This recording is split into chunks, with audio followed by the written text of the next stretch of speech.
पुराणों के अनुसार एक समय अंतकासुर नामक राक्षस ने माता पार्वती को बलपूर्वक अपनी अर्धांगिनी बनाना चाहा और अहंकार में लिप्त होकर उन्हें कहा,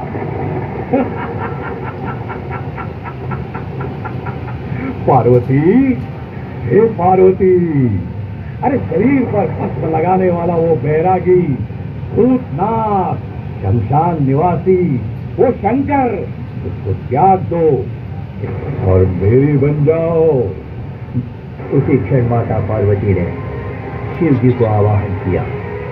विनायकी म्हणजे विनायकी हे रूप श्री गणेशाचं स्त्री स्वरूप आहे। ह्या रूपाचा पुराणात जसे की इतर जे ग्रंथ आहे, विष्णू पुराण आहे, त्याच्यामध्ये याचा उल्लेख आढळतो।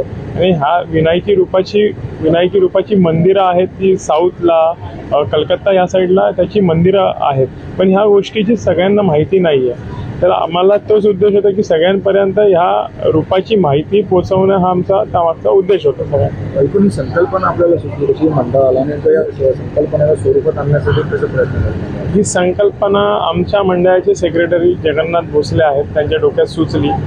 आता सध्या समाजात स्त्रियांवर होणारे अत्याचार ह्याच्यावर आपण कसं स्त्रियांना दर्शवू शकतो, म्हणजे की स्त्रिया, वुमन एम्पॉवरमेंट, स्त्री सबलीकरण, त्याचा अर्थ होतो की स्त्रिया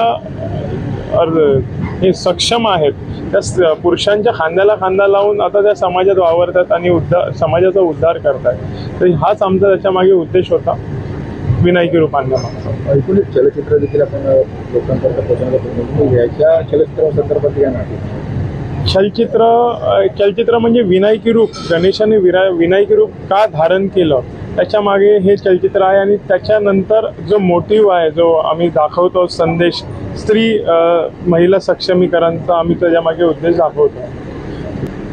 तेच की आताच्या स्त्रिया, आता जे समाजात होणारे अत्याचार पाहता, आताच्या स्त्रिया कोणत्याही बाबतीत कमी नाही आहेत, त्या स्त्रिया सक्षम आहेत आणि प्रत्येक गोष्ट त्या करू शकतात। आणि जे त्याच की कोणत्याही अत्याचाराला स्त्रिया घाबरणाऱ्या नाही आहेत, त्या सगळ्या गोष्टीचा प्रतिकार करून त्या पुढे जाणाऱ्या आहेत। हेच आमचा त्याच्या मागे उद्देश होता, ते दाखवण्यामागचा।